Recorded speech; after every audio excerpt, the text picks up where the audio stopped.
ನೋಡಿ ಇಲ್ಲಿ, ನಿಮ್ಮನ್ನ ಒಂದು ಪ್ರಶ್ನೆ ಕೇಳ್ತೀನಿ. ಇವತ್ತು ನೀವು ಅನುಭವಿಸ್ತಾ ಇರೋ ಈ ಮಾನಸಿಕ ನರಕಕ್ಕೆ ಅಸಲಿ ಕಾರಣ ಯಾರು ಗೊತ್ತಾ?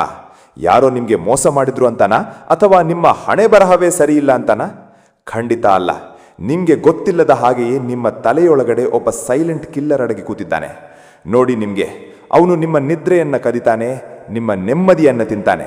ಅಷ್ಟೇ ಯಾಕೆ, ನಿಮ್ಮನ್ನ ಬದುಕಿರೋ ಶವದ ತರಹ ಮಾಡ್ಬಿಡ್ತಾನೆ. ಅವನ ಹೆಸರೇ ಓವರ್ ಥಿಂಕಿಂಗ್. ಯಾವುದೋ ಒಂದು ಸಣ್ಣ ಆಲೋಚನೆ ಹೇಗೆ ನಿಮ್ಮ ಇಡೀ ಬದುಕನ್ನ ಸ್ಮಶಾನ ಮಾಡಬಲ್ಲದು? ಒಂದು ಸಣ್ಣ ಕಿಡಿ ಇಡೀ ಅರಮನೆಗೆ ಬೆಂಕಿ ಹಚ್ಚೋದು ಹೇಗೆ? ನಮ್ಮ ಮನಸ್ಸು ಹೇಗೆ ನಮ್ಮನ್ನೇ ನಮಗೆ ಶತ್ರು ಮಾಡುತ್ತೆ? ಈ 10 ಭಾಗಗಳ ಸರಣಿಯಲ್ಲಿ ನಾನು ನಿಮ್ಮನ್ನ ನಿಮ್ಮದೇ ಮನಸ್ಸಿನ ಅತಿ ಕರಾಳವಾದ ಹಾದಿಯಲ್ಲಿ ಕರ್ಕೊಂಡು ಹೋಗ್ತೀನಿ. ರೆಡಿ ಇದ್ದೀರಾ? ನಿಮ್ಮ ಮನಸ್ಸಿನ ಒಳಗಿರೋ ಆ ರಾಕ್ಷಸನ ಮುಖ ನೋಡಕ್ಕೆ ಬನ್ನಿ. ಪಾರ್ಟ್ 1 ಶುರು ಮಾಡೋಣ. ಆ ಒಂದು ಕಿಡಿ ಸರ್ವನಾಶದ ಆರಂಭ. ನೋಡಿ ಇಲ್ಲಿ, ಈ ಜಗತ್ತಿನಲ್ಲಿರೋ ಅತಿ ದೊಡ್ಡ ಸುಳ್ಳು ಯಾವುದು ಗೊತ್ತಾ? ನಾನು ಚೆನ್ನಾಗಿದ್ದೀನಿ ಅನ್ನೋ ಮಾತು. ಹೊರಗಡೆಗೆ ನಗುತ್ತಾ ಬಣ್ಣ ಬಣ್ಣದ ಬಟ್ಟೆ ಹಾಕ್ಕೊಂಡು ತಿರುಗಾಡೋ 10ರಲ್ಲಿ 8 ಜನರ ತಲೆ ಒಳಗಡೆ ಒಂದು ದೊಡ್ಡ ನರಕವೇ ನಡೀತಾ ಇರುತ್ತೆ. ಈ ನರಕಕ್ಕೆ ಬೆಂಕಿ ಹಚ್ಚೋಕೆ ಯಾವುದೋ ದೊಡ್ಡ ಆಪತ್ತು ಬರಬೇಕಿಲ್ಲ. ನೋಡಿ, ನಿಮಗೊಂದು ವಿಷಯ ಹೇಳ್ತೀನಿ. ನಿಮ್ಮ ಆಪ್ತರು ನಿಮ್ಮ ಮೆಸೇಜ್ ನೋಡಿಯೂ ರಿಪ್ಲೈ ಮಾಡದೇ ಇರೋದು, ಅಥವಾ ಯಾರೋ ಒಬ್ಬರು ನಿಮ್ಮನ್ನು ನೋಡದ ಹಾಗೆ ಹೋಗೋದು, ಅಷ್ಟೇ ಸಾಕು. ಅಲ್ಲಿಗೆ ನಿಮ್ಮ ನೆಮ್ಮದಿಯ ಅರಮನೆಗೆ ಬೆಂಕಿ ಬಿದ್ದಂತೆ. ಯೋಚನೆ ಮಾಡಿ, ಒಂದು ಸಣ್ಣ ನೂಲಿನ ಎಳೆ ಸಿಕ್ಕರೆ ಸಾಕು, ಅದನ್ನು ಇಡೀ ದಿನ ಎಳೆದು ಒಂದು ದೊಡ್ಡ ಗೋಜಲು ಮಾಡಿಕೊಳ್ಳೋದು ನಮ್ಮ ಮನಸ್ಸಿನ ಹಳೆ ಚಾಳಿ. ನೋಡಿ ಇಲ್ಲಿ, ಈ ಅತಿಯಾದ ಆಲೋಚನೆ ಅನ್ನೋದು ಒಂದು ಸಣ್ಣ ಬೀಜದ ತರಹ. ಅದು ಒಮ್ಮೆ ನಿಮ್ಮ ತಲೆಯಲ್ಲಿ ಬಿತ್ತನೆ ಆಡ್ರೆ ಸಾಕು, ನಿಮ್ಮ ಅರಿವಿಗೆ ಬರೋ ಮುಂಚೆಯೇ ನಿಮ್ಮ ಸುಖ ಶಾಂತಿಯನ್ನು ನುಂಗಿ ನೀರು ಕುಡಿಯೋಕೆ ಶುರು ಮಾಡುತ್ತೆ. ಸಾಮಾನ್ಯವಾಗಿ ನಾವು ಅಂದ್ಕೊಳ್ತೀವಿ ಆಲೋಚನೆ ಮಾಡೋದು ಅಂದರೆ ಬುದ್ಧಿವಂತಿಕೆ ಅಂತ. ಆದರೆ ನೋಡಿ, ನಿಮಗೆ ಸತ್ಯ ಹೇಳ್ತೀನಿ, ಯಾವ ಆಲೋಚನೆ ನಿಮ್ಮನ್ನು ಕಂಗಿಡಿಸುತ್ತೋ ಅದು ಬುದ್ಧಿವಂತಿಕೆ ಅಲ್ಲ, ಅದು ಒಂದು ರೋಗ. ನೀವು ರಾತ್ರಿ ಮಲಗಿದಾಗ ನೆಮ್ಮದಿಯಾಗಿ ಕಣ್ಮುಚ್ಚೋಕೆ ಆಗುತ್ತಿಲ್ಲ ಅಂದರೆ ಅದರರ್ಥ ನಿಮ್ಮ ಒಳಗಡೆ ಆ ಕಿಡಿ ಈಗಾಗಲೇ ಕೆಲಸ ಶುರು ಮಾಡಿದೆ ಅಂತ. ಈ ಕಿಡಿ ಹೇಗೆ ನಿಮ್ಮ ಇಡೀ ವ್ಯಕ್ತಿತ್ವವನ್ನು ಸುಟ್ಟು ಹಾಕ್ತಿದೆ ಅಂತ ಮುಂದಿನ ಭಾಗದಲ್ಲಿ ನೋಡೋಣ. ಹೀಗಾದ್ರೆ ಏನು ಗತಿ? ಭಯದ ವಿಸ್ತರಣೆ. ನೋಡಿ, ನಿಮಗೆ ಪಾರ್ಟ್ 1 ಬಿತ್ತಿದ ಆ ಸಣ್ಣ ಬೀಜ ಈಗ ಮೊಳಕೆ ಒಡೆದು ವಿಷದ ಮರವಾಗ್ತಿದೆ. ಇದನ್ನು ನಾವು ವಿನಾಶದ ಕಲ್ಪನೆ ಅಂತ ಕರಿಬೋದು. ಇಲ್ಲಿ ನಿಮ್ಮ ಮನಸ್ಸು ಒಬ್ಬ ಕ್ರೂರ ಸಿನಿಮಾ ಡೈರೆಕ್ಟರ್ ಆಗಿಬಿಡುತ್ತೆ.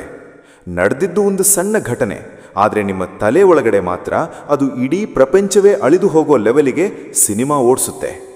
ನೋಡಿ ಇಲ್ಲಿ, ಒಂದು ವೇಳೆ ನಾನು ಅಂದುಕೊಂಡಿದ್ದು ನಡೆಯದಿದ್ದರೆ, ಒಂದು ವೇಳೆ ನನ್ನ ನಂಬಿಕಸ್ಥರು ನನಗೆ ಕೈ ಕೊಟ್ಟರೆ, ಒಂದು ವೇಳೆ ಎಲ್ಲರ ಮುಂದೆ ನನ್ನ ಮಾನ ಹೋದರೆ, ಅಥವಾ ಮುಂದೊಂದು ದಿನ ನಾನು ಒಂಟಿಯಾಗಿ ಬಿಟ್ಟರೆ ಏನು ಗತಿ? ನೋಡಿ ಇಲ್ಲಿ, ಈ ಒಂದು ವೇಳೆ ಅನ್ನೋ ಪ್ರಶ್ನೆಯೇ ಒಂದು ದೊಡ್ಡ ಮಾಯೆ. ಇದು ಚಿಕ್ಕ ವಯಸ್ಸಿನ ಹುಡುಗನಿಗೆ ಪರೀಕ್ಷೆಯ ಭಯ ಇರ್ಬೋದು, ಯುವಕನಿಗೆ ಭವಿಷ್ಯದ ಆತಂಕ ಇರ್ಬೋದು, ಅಥವಾ ಹಿರಿಯರಿಗೆ ಆರೋಗ್ಯದ ಚಿಂತೆ ಇರ್ಬೋದು. ಈ ಹಂತದಲ್ಲಿ ನೀವು ಬದುಕಿರೋದು ವರ್ತಮಾನದಲ್ಲ, ಬದಲಾಗಿ ನೀವು ಸೃಷ್ಟಿ ಮಾಡಿದ ಆ ಕರಾಳ ಭವಿಷ್ಯದಲ್ಲಿ. ಅಲ್ಲಿ ಕತ್ತಲೆ ಬಿಟ್ಟರೆ ಬೇರೇನೂ ಇಲ್ಲ. ನೀವು ಶಾಂತಿಯಾಗಿ ಒಂದು ಕಡೆ ಕೂತಿದ್ದರೂ ನಿಮ್ಮ ಒಳಗಡೆ 1000 ಅನಾಹುತಗಳು ಸಂಭವಿಸುತ್ತಿರ್ತವೆ. ಈ ಕಾಲ್ಪನಿಕ ಭಯ ನಿಮ್ಮನ್ನು ಅದೆಷ್ಟು ಕುಗ್ಗಿಸುತ್ತೆ ಅಂದರೆ, ನಿಮ್ಮ ಹಳೆಯ ಗಾಯಗಳು ಕೂಡ ಈಗ ನೋವಾಗೋಕ್ಕೆ ಶುರು ಮಾಡ್ತವೆ. ನೋಡಿ, ನಿಮಗೆ ಈ ಹಂತದಲ್ಲಿ ನಿಮ್ಮ ಕಣ್ಣು ಮುಂದೆ ಕೇವಲ ಸೋಲುಗಳು ಮಾತ್ರ ಕಾಣಿಸ್ತಾ ಇರ್ತವೆ. ಗೆಲುವಿನ ಹಾದಿ ನಿಮ್ಮ ಕಣ್ಮುಂದೆ ಇದ್ದರೂ ಈ ಓವರ್ ಥಿಂಕಿಂಗ್ ಅನ್ನೋ ದಟ್ಟವಾದ ಮಂಜು ಅದನ್ನು ಮರೆಮಾಚಿರುತ್ತೆ. ಈ ಬೆಂಕಿಗೆ ನಿಮ್ಮ ಹಳೆಯ ನೆನಪುಗಳು ಹೇಗೆ ತುಪ್ಪ ಸುರಿತಾವೆ ಅನ್ನೋದನ್ನು ಮುಂದಿನ ಭಾಗದಲ್ಲಿ ಬಿಡಿಸಿ ಹೇಳ್ತೀನಿ. ಗತಕಾಲದ ಗಾಯಗಳು, ಸ್ಮಶಾನದ ಅಗೆತ. ಈಗ ನಿಮ್ಮ ಮನಸ್ಸು ತನ್ನ ಭಯವನ್ನು ನಿಜ ಅಂತ ಪ್ರೂವ್ ಮಾಡೋಕ್ಕೆ ನಿಮ್ಮ ಹಳೆಯ ಬದುಕಿನ ಡೈರಿ ತೆರೆಯುತ್ತೆ. ನೋಡಿ, ನಿಮಗೆ ಇದನ್ನು ಸ್ಮಶಾನ ಅಗೆಯೋ ಕೆಲಸ ಅಂತಲೇ ಕರಿಬಹುದು. ನೆನಪಿದೆಯಾ? 10 ವರ್ಷದ ಹಿಂದೆ ಕೂಡ ಹೀಗೆ ಆಗಿತ್ತು. ನೀನು ಅವತ್ತು ಸೋತಿದ್ದೆ, ಇವತ್ತು ಕೂಡ ನೀನು ಸೋಲ್ತೀಯಾ ಅಂತ ನಿಮ್ಮ ಮನಸ್ಸು ನಿಮ್ಮ ಕಿವಿಯಲ್ಲಿ ಪಿಸುಗುಟ್ಟೋಕೆ ಶುರು ಮಾಡುತ್ತೆ. ಯಾವ ನೋವುಗಳು ಮಾಸಿ ಹೋಗಬೇಕಿತ್ತೋ, ಯಾವ ಅವಮಾನಗಳು ಮಣ್ಣಾಗಬೇಕಿತ್ತೋ ಅವನ್ನೆಲ್ಲ ಅಗೆದು ತೆಗೆದು ನಿಮ್ಮ ಕಣ್ಮುಂದೆ ಮೆರವಣಿಗೆ ಮಾಡಿಸುತ್ತೆ. ನೋಡಿ ಇಲ್ಲಿ, ಈ ಹಂತದಲ್ಲಿ ನೀವು ನಿಮ್ಮನ್ನು ಒಬ್ಬ ಅಪರಾಧಿಯ ತರಹ ನೋಡೋಕ್ಕೆ ಶುರು ಮಾಡ್ತೀರಾ. ನಿಮ್ಮ ಹಳೆಯ ತಪ್ಪುಗಳೇ ನಿಮಗೆ ದೊಡ್ಡ ಬೇಡಿಗಳಾಗ್ಬಿಡ್ತವೆ. ನೀವು ನಿಮ್ಮನ್ನೇ ನಂಬೋದನ್ನು ಬಿಟ್ಬಿಡ್ತೀರಾ. ಅತಿಯಾದ ಆಲೋಚನೆ ಮಾಡೋ ಮನುಷ್ಯ ಯಾವತ್ತೂ ಹಳೆಯ ಕಹಿ ಘಟನೆಗಳನ್ನು ಮರೆಯೋದೇ ಇಲ್ಲ, ಬದಲಾಗಿ ಅವುಗಳನ್ನು ಇವತ್ತಿನ ಪರಿಸ್ಥಿತಿಗೆ ಪೇಸ್ಟ್ ಮಾಡಿ ನೋವನ್ನು ಡಬಲ್ ಮಾಡ್ಕೊಳ್ತಾನೆ. ನೋಡಿ ಇಲ್ಲಿ, ಇವತ್ತು ನೀವು ಪಡ್ತಿರೋ ಸಂಕಟಕ್ಕೆ 10 ವರ್ಷದ ಕೆಳಗಿನ ಕಥೆಗಳನ್ನು ಲಿಂಕ್ ಮಾಡೋದು ಈ ಮನಸ್ಸಿನ ಕುತಂತ್ರ. ಈ ಕಹಿ ನೆನಪುಗಳ ವಿಷ ನಿಮ್ಮನ್ನು ಎಲ್ಲಿಗೆ ತಂದು ನಿಲ್ಲಿಸುತ್ತೆ ಅಂದರೆ ಕೊನೆಗೆ ನೀವು ನಿಮ್ಮನ್ನೇ ಒಬ್ಬ ಅಪರಿಚಿತನಂತೆ ಅನುಮಾನದಿಂದ ನೋಡಕ್ಕೆ ಶುರು ಮಾಡ್ತೀರಾ. ಕನ್ನಡಿಯ ಬಿಂಬಕ್ಕೆ ಅನುಮಾನ, ಸ್ವಯಂ ಜೈಲು. ಬನ್ನಿ, ಈಗ ಅಸಲಿ ನಾಟಕ ಶುರುವಾಗ್ತಿದೆ. ನೋಡಿ ಇಲ್ಲಿ, ನಿಮಗೆ ಇಲ್ಲಿಯವರೆಗೆ ಆಲೋಚನೆ ಹೊರಗಡೆ ಇತ್ತು, ಅಂದರೆ ಘಟನೆಗಳ ಮೇಲಿತ್ತು. ಆದರೆ ಈಗ ಅದು ನಿಮ್ಮ ಕಡೆಗೆ ತಿರುಗಿದೆ. ಇದನ್ನ ದ ಮಿರರ್ ಎಫೆಕ್ಟ್ ಅಥವಾ ನಿಮ್ಮನ್ನೇ ನೀವು ಜಡ್ಜ್ ಮಾಡೋ ಹಂತ ಅಂತ ಕರೆಯಬಹುದು. 4 ಜನ ನಗುತ್ತಾ ಇದ್ರೆ ನನ್ನನ್ನು ನೋಡಿಯೇ ನಗುತ್ತಿದ್ದಾರೆ, ನನ್ನ ಬಟ್ಟೆ ಸರಿ ಇಲ್ವಾ ಅಂತ ಅಂದುಕೊಳ್ಳೋದು, ಮಾತನಾಡುವಾಗ ನನ್ನ ಧ್ವನಿ ಸರಿ ಇಲ್ವಾ ಅಂತ ಸಂಶಯ ಪಡೋದು. ನೋಡಿ ಇಲ್ಲಿ, ಹೀಗೆ ಮಾಡ್ತಾ ಹೋದರೆ ನಿಮ್ಮ ಸಹಜತೆಯೇ ಸತ್ತು ಹೋಗುತ್ತೆ. ನೋಡಿ ಇಲ್ಲಿ, ನೀವು ಒಂದು ದೊಡ್ಡ ಕನ್ನಡಿಯ ಮುಂದೆ ನಿಂತು ನಿಮ್ಮನ್ನೇ ವಿಮರ್ಶೆ ಮಾಡೋ ಕ್ರೂರ ಜಡ್ಜ್ ಆಗಿಬಿಡ್ತೀರ. ನಿಮ್ಮ ಪ್ರತಿಯೊಂದು ಮೂವ್ಮೆಂಟ್ ಕೂಡ ನಿಮಗೆ ಕೃತಕ ಅನಿಸೋಕೆ ಶುರುವಾಗುತ್ತೆ. ಇದರಿಂದ ಏನಾಗುತ್ತೆ ಅಂದರೆ ನೀವು ಲೋಕದ ಜೊತೆ ಬೆರೆಯೋಕೆ ಹೆದರ್ತೀರ. ಜನರ ಮಧ್ಯೆ ಇದ್ದರೂ ನೀವು ಒಂಟಿ ಅನಿಸೋಕೆ ಶುರುವಾಗುತ್ತೆ. ಯಾಕಂದರೆ ನಿಮ್ಮ ತಲೆಯಲ್ಲಿ ಯಾವಾಗಲೂ ಒಂದು ಧ್ವನಿ ಹೇಳ್ತಾನೇ ಇರುತ್ತೆ, ನೀನು ಸರಿಯಿಲ್ಲ, ನೀನು ಮಾಡುವ ಕೆಲಸ ಸರಿಯಿಲ್ಲ ಅಂತ. ಈ ಸಂಕೋಲೆಗಳು ನಿಮ್ಮನ್ನು ಬಿಗಿಯಾಗಿ ಹಿಡಿದಾಗ ನಿಮ್ಮ ನಿರ್ಧಾರ ತಗೊಳ್ಳೋ ಶಕ್ತಿ ಪೂರ್ತಿ ಸತ್ತು ಹೋಗುತ್ತೆ. ಆ ಮಾನಸಿಕ ಲಕ್ವ ಹೇಗಿರುತ್ತೆ ಅನ್ನೋದನ್ನು 5ನೇ ಭಾಗದಲ್ಲಿ ಚರ್ಚಿಸೋಣ. ನಿರ್ಧಾರಗಳ ಸುನಾಮಿ, ಮಾನಸಿಕ ಲಕ್ವ. ಇಲ್ಲಿಗೆ ಬಂದಾಗ ಮನುಷ್ಯನ ಸ್ಥಿತಿ ಹೇಗಿರುತ್ತೆ ಅಂದರೆ, ದಾರಿ 100 ಆದರೆ 1 ಹೆಜ್ಜೆ ಇಡಕ್ಕೆ ತಾಕತ್ತಿಲ್ಲ. ನೋಡಿ, ನಿಮಗೆ ಇದನ್ನೇ ಅನಾಲಿಸಿಸ್ ಪ್ಯಾರಾಲಿಸಿಸ್ ಅಂತಾರೆ. ಒಂದು ಸಣ್ಣ ಕೆಲಸ ಮಾಡಬೇಕಾದ್ರೂ 10 ಪ್ಲಾನ್ ಹಾಕ್ತೀರಾ, 100 ಜನರನ್ನ ಕೇಳ್ತೀರಾ, ಆದರೆ ಕೊನೆಗೆ ಏನನ್ನೂ ಮಾಡದೆ ಅಲ್ಲೇ ಕೂತಿರ್ತೀರಾ. ಯಾಕಂದ್ರೆ ಪ್ರತಿ ಪ್ಲಾನ್ನಲ್ಲೂ ನಿಮಗೆ ಅಪಾಯಗಳೇ ಕಾಣ್ತಾ ಇರ್ತವೆ. ನೋಡಿ, ಇಲ್ಲಿ ಅತಿಯಾದ ಬುದ್ಧಿವಂತಿಕೆ ನಿಮ್ಮ ಪಾಲಿಗೆ ಶಾಪವಾಗ್ಬಿಡುತ್ತೆ. ನೀವು ಎಷ್ಟು ಲೆಕ್ಕಾಚಾರ ಮಾಡ್ತೀರಾ ಅಂದರೆ ಆ ಲೆಕ್ಕದಲ್ಲೇ ನಿಮ್ಮ ಜೀವನ ಕಳೆದು ಹೋಗುತ್ತೆ ಹೊರತು ಕೆಲಸ ಮಾತ್ರ ಆಗಲ್ಲ. ಒಂದು ಹೋಟೆಲ್ನಲ್ಲಿ ಆರ್ಡರ್ ಮಾಡೋದಿರಲಿ ಅಥವಾ ಕೆರಿಯರ್ನ ದೊಡ್ಡ ನಿರ್ಧಾರ ಇರಲಿ, ಪ್ರತಿಯೊಂದರಲ್ಲೂ ನಿಮಗೆ ತಪ್ಪುಗಳೇ ಕಾಣಿಸ್ತಾ ಇರ್ತವೆ. ನೋಡಿ, ಇಲ್ಲಿ ನಿಮ್ಮ ಕೈಕಾಲುಗಳು ಕಟ್ಟಿದ ಹಾಗೆ ಅನುಭವ ಆಗುತ್ತೆ. ಆದರೆ ಅಚ್ಚರಿ ಅಂದರೆ ನೀವು ಏನೂ ಮಾಡದೆ ಸುಮ್ಮನೆ ಕೂತಿದ್ರೂ ನಿಮ್ಮ ಮನಸ್ಸು ಮಾತ್ರ ಸುಮ್ಮನಿರಲ್ಲ. ಅದು ನಡೆದ ಘಟನೆಗಳನ್ನೇ ಮತ್ತೆ ಮತ್ತೆ ರಿವೈಂಡ್ ಮಾಡಕ್ಕೆ ಶುರು ಮಾಡುತ್ತೆ. ಆ ನರಕದ ರೀಪ್ಲೇ ಹೇಗಿರುತ್ತೆ ಅಂತ 6ನೇ ಭಾಗದಲ್ಲಿ ನೋಡೋಣ. ವಿಷವರ್ತುಲದ ರೀಪ್ಲೇ. ಮುಗಿಯದ ಸಿನಿಮಾ. ರಾತ್ರಿ 12 ಗಂಟೆ, ಪ್ರಪಂಚವೇ ಮಲಗಿದೆ, ಆದರೆ ನೀವು ಮಾತ್ರ ಕಣ್ಣು ಬಿಟ್ಟು ಮೇಲೆ ಫ್ಯಾನ್ ನೋಡ್ತಾ ಇದ್ದೀರಾ. ನೋಡಿ, ನಿಮಗೆ ನಿಮ್ಮ ತಲೆ ಒಳಗಡೆ ಒಂದು ಕ್ರಿಂಜ್ ಸಿನಿಮಾ ನಡೀತಾ ಇದೆ. ಆವತ್ತು ಮಧ್ಯಾಹ್ನ ನೀವು ಆಡಿದ ಮಾತು ಅಥವಾ ಯಾವುದೋ ಒಂದು ಸಣ್ಣ ತಪ್ಪು ಹೈ ಡೆಫಿನಿಷನ್ನಲ್ಲಿ ಮತ್ತೆ ಮತ್ತೆ ಪ್ಲೇ ಆಗ್ತಾ ಇದೆ. ನಾನಾ ಮಾತು ಯಾಕೆ ಹೇಳಿದೆ, ನಾನಲ್ಲಿಗೆ ಹೋಗಬಾರ್ದಿತ್ತು ಅಂತ ನಿಮ್ಮನ್ನು ನೀವೇ ಚುಚ್ಕೊಳ್ತೀರಾ. ನೋಡಿ ಇಲ್ಲಿ, ಇದು ಮುಗಿಯೋದ ಲೂಪ್. ಒಂದು ಸಾರಿ ಶುರುವಾದರೆ ಸಾಕು, ನಿಮ್ಮ ನೆಮ್ಮದಿಯನ್ನು ಪೂರ್ತಿ ಅಳಿಸಿ ಹಾಕುತ್ತೆ. ನೀವು ಆ ಸಿನಿಮಾವನ್ನು ಎಡಿಟ್ ಮಾಡಕ್ಕೆ ಹೋಗ್ತೀರಾ. ಹೀಗೆ ಮಾಡಿದಿದ್ರೆ ಎಷ್ಟು ಚೆನ್ನಾಗಿರ್ತಿತ್ತು ಅಂತ ಕಲ್ಪನೆ ಮಾಡ್ತೀರಾ. ಆದರೆ ವಾಸ್ತವದಲ್ಲಿ ಆ ಘಟನೆ ಮುಗಿದು ಹೋಗಿರುತ್ತೆ. ನೋಡಿ, ನಿಮಗೆ ಈ ರೀಪ್ಲೇ ಲೂಪ್ನಲ್ಲಿ ನೀವು ಕೇವಲ ವೀಕ್ಷಕರಲ್ಲ, ನೀವೇ ಬಲಿಪಶುಗಳು ಕೂಡ.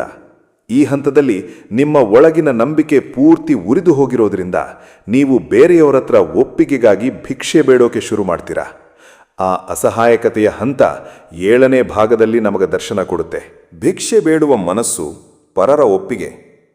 ಈಗ ನಿಮ್ಮ ಆತ್ಮವಿಶ್ವಾಸ 0 ಆಗಿದೆ. ನೋಡಿ, ನಿಮಗೆ ನಿಮ್ಮ ಸ್ವಂತ ಆಲೋಚನೆ ಮೇಲೆ ನಿಮಗೆ ನಂಬಿಕೆಯೇ ಇಲ್ಲ. ಅದಕ್ಕೆ ನೀವು ಫೋನ್ ತಗೊಂಡು 10 ಜನಕ್ಕೆ ಕಾಲ್ ಮಾಡ್ತೀರಾ. ನೋಡು, ನಾನು ಹೀಗೆ ಮಾಡಿದ್ದು ಸರಿಯಲ್ವಾ, ಅವನು ಯಾಕೆ ನನ್ನನ್ನು ಇಗ್ನೋರ್ ಮಾಡ್ತಿದ್ದಾನೆ ಅಂತ ಸರ್ಟಿಫಿಕೇಟ್ ಕೇಳಕ್ಕೆ ಶುರು ಮಾಡ್ತೀರಾ. ನೋಡಿಲ್ಲಿ, ನಿಮ್ಮ ಬೆಲೆ ಎಷ್ಟು ಅನ್ನೋದು ನಿಮಗೆ ಗೊತ್ತಿಲ್ಲ ಅಂದಮೇಲೆ ಈ ಲೋಕಕ್ಕೆ ಹೇಗೆ ಗೊತ್ತಾಗತ್ತೆ?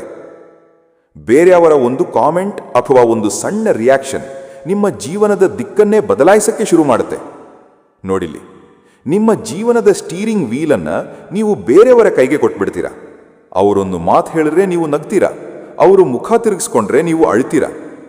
ನೋಡಿ, ನಿಮಗೆ ಇದರಿಂದ ನಿಮ್ಮ ಗೊಂದಲ ಕಡಿಮೆ ಆಗೋದಿಲ್ಲ. ಬದಲಾಗಿ 10 ಜನರ 10 ಮಾತುಗಳು ಸೇರಿ ನಿಮ್ಮ ತಲೆ ಒಂದು ಗಾರ್ಬೇಜ್ ಬಿನ್ ಆಗ್ಬಿಡುತ್ತೆ. ಈ ಮಾನಸಿಕ ಒತ್ತಡ ಹೆಚ್ಚಾದಾಗ ನಿಮ್ಮ ಶರೀರ ಚೀರಾಡಕ್ಕೆ ಶುರು ಮಾಡುತ್ತೆ.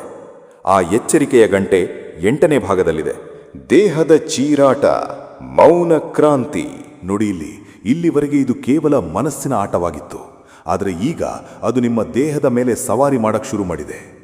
ಎದೆ ಬಡಿತ ಜಾಸ್ತಿ ಆಗೋದು, ಉಸಿರಾಟಕ್ಕೆ ಕಷ್ಟ ಆಗೋದು, ಕೈಕಾಲು ನಡುಗೋದು. ನೋಡಿ, ನಿಮಗೆ ಇವೆಲ್ಲ ನಿಮ್ಮ ಶರೀರ ಕೊಡ್ತಿರೋ ವಾರ್ನಿಂಗ್ ಸಿಗ್ನಲ್ಸು. ಸಾಕು ಮಾಡು ಸ್ವಾಮಿ, ಇನ್ನು ಈ ಭಾರ ಹೊರಲು ನನ್ನ ಕೈಯಲ್ಲಿ ಆಗಲ್ಲ ಅಂತ ನಿಮ್ಮ ಶರೀರ ಚೀರ್ತಿದೆ. ನೋಡಿ ಇಲ್ಲಿ, ಅತಿಯಾದ ಆಲೋಚನೆಯಿಂದ ಬರೋ ತಲೆನೋವಿಗೆ ಯಾವ ಮಾತ್ರೆನೂ ಕೆಲಸ ಮಾಡಲ್ಲ. ಯಾಕಂದ್ರೆ ಆ ನೋವಿನ ಬೇರಿರೋದು ನಿಮ್ಮ ತಲೆ ಒಳಗಿರೋ ಆ 100 ಆಲೋಚನೆಗಳಲ್ಲಿ. ನೀವು ಮಲಗಿದ್ರೂ ನಿಮ್ಮ ಶರೀರಕ್ಕೆ ವಿಶ್ರಾಂತಿ ಸಿಗಲ್ಲ. ಯಾಕಂದ್ರೆ ನಿಮ್ಮ ನರಮಂಡಲ ಪೂರ್ತಿ ಜರ್ಜರಿತವಾಗಿ ಹೋಗಿರುತ್ತೆ. ನೋಡಿ, ನಿಮಗೆ ಈ ಹಂತದಲ್ಲಿ ಯಾವಾಗಲೂ ಒಂದು ರೀತಿ ಭಯ ಕಾಡ್ತಾ ಇರುತ್ತೆ. ಏನೋ ಅನಾಹುತ ಆಗುತ್ತೆ ಅನ್ನೋ ಸುಳ್ಳು ಸಿಗ್ನಲ್ ಅನ್ನ ನಿಮ್ಮ ಮೆದುಳು ನಿಮ್ಮ ದೇಹಕ್ಕೆ ಕಳಿಸುತ್ತೆ. ಈ ಯುದ್ಧದ ಅಂತ್ಯದಲ್ಲಿ ಮನುಷ್ಯ ಪೂರ್ತಿ ಬರಿದಾಗ್ಬಿಡ್ತಾನೆ. ಆ ಬತ್ತಿ ಹೋದ ದೀಪದ ಸ್ಥಿತಿ 9ನೇ ಭಾಗದಲ್ಲಿ ನಮಗೆ ಕಾಣುತ್ತೆ. ಬರಿದಾದ ದೋಣಿ, ಶೂನ್ಯ ಸ್ಥಿತಿ.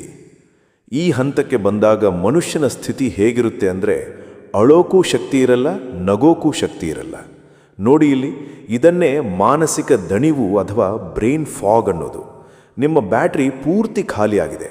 ಯಾರಾದರೂ ಬಂದು ಮಾತನಾಡಿಸಿದರೆ ಕಿರಿಕಿರಿ ಅನಿಸುತ್ತೆ. ಯಾವುದರಲ್ಲೂ ಆಸಕ್ತಿ ಇರಲ್ಲ. ನೀವು ಸಮಸ್ಯೆಯನ್ನು ಬಗೆಹರಿಸಲಿಲ್ಲ, ಬದಲಾಗಿ ಆ ಸಮಸ್ಯೆಯ ಬಗ್ಗೆ ಯೋಚನೆ ಮಾಡಿ ಮಾಡಿ ನೀವೇ ಕರಗಿ ಹೋಗಿದ್ದೀರಾ.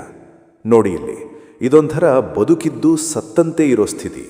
ನಿಮ್ಮ ಒಳಗಿನ ಕಲೆ, ನಿಮ್ಮ ಕನಸುಗಳು, ನಿಮ್ಮ ನಗು ಎಲ್ಲವೂ ಈ ಓವರ್ ಥಿಂಕಿಂಗ್ ಅನ್ನೋ ಸುಳಿಯಲ್ಲಿ ಸಿಕ್ಕಿ ಮಣ್ಣಾಡಿ ಹೋಗಿರ್ತವೆ. ನೀವು ಮಾಡೋ ಕೆಲಸದಲ್ಲಿ ಗಮನ ಇರಲ್ಲ, ಮನೆಯವರ ಜೊತೆ ಪ್ರೀತಿ ಇರಲ್ಲ.